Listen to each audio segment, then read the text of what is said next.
Hello everyone, my name is Moses Nikuswara, NPM 2241156, kelas manajemen 22C.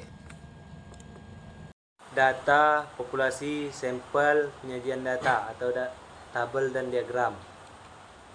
Jenis-jenis data statistik.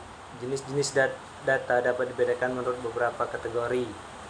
Misalnya, menurut sifatnya, cara memperolehnya berdasarkan sumber datanya, waktu pengumpulannya, dan skala pengukurannya. Berikut akan dijelaskan jenis-jenis data berdasarkan kelima kategorisasi tersebut. Berdasarkan sifat dasarnya, data dikelompokkan ke dalam dua kelompok, yaitu data kualitatif dan data kuantitatif. Data kuantitatif, data yang dinyatakan dalam bentuk non-angka atau non-numerik, atau bisa juga disebut atribut. Dalam istilah komputer disebut data bertipe string. Misalnya persepsi mahasiswa UT, sehingga jawaban yang mungkin adalah sangat baik, cukup, kurang baik, sangat kurang baik. 2. Data kuantitatif, data yang dinyatakan dalam bentuk angka atau data numerik dalam komputer, dikenal sebagai data numerik. Misalnya data jumlah pembelian modul, jumlah mahasiswa jurusan statistika pada registrasi 2010, dan sebagainya. Data yang dapat dinyatakan dalam angka atau dapat dikuantifikasi dinamakan data kuantitatif.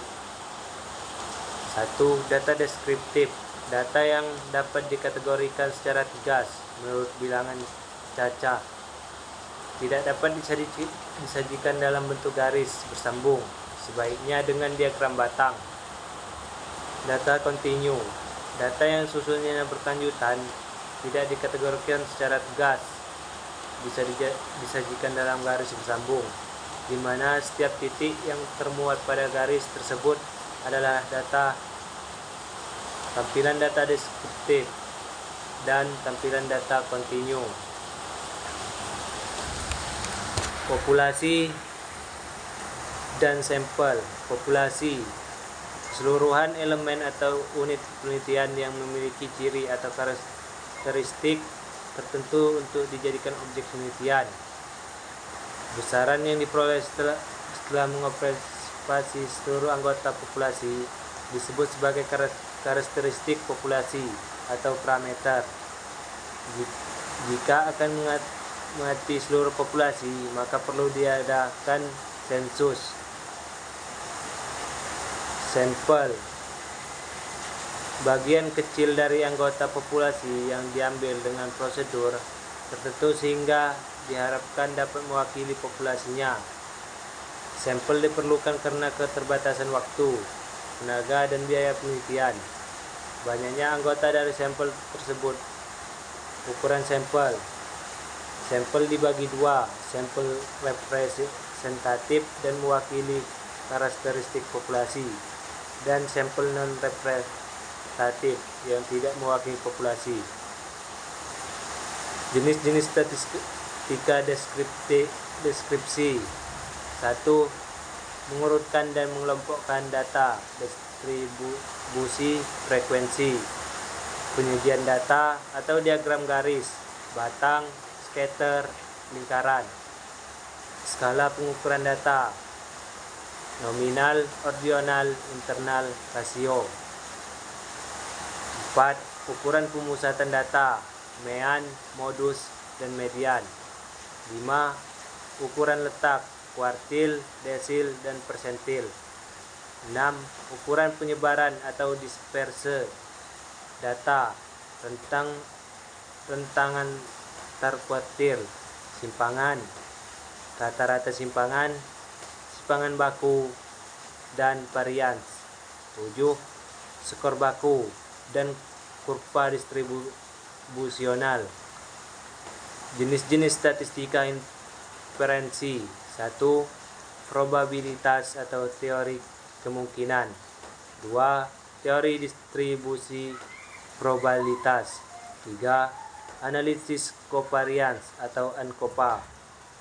4. Panduan dan populasi. 5. Uji hipotesa. 6. Analisa varian atau ANOVA. 7. Regresi. 8. Analisa korelasi. 8. Uji signifikansi. Beberapa jenis grafik. 1. Grafik batang.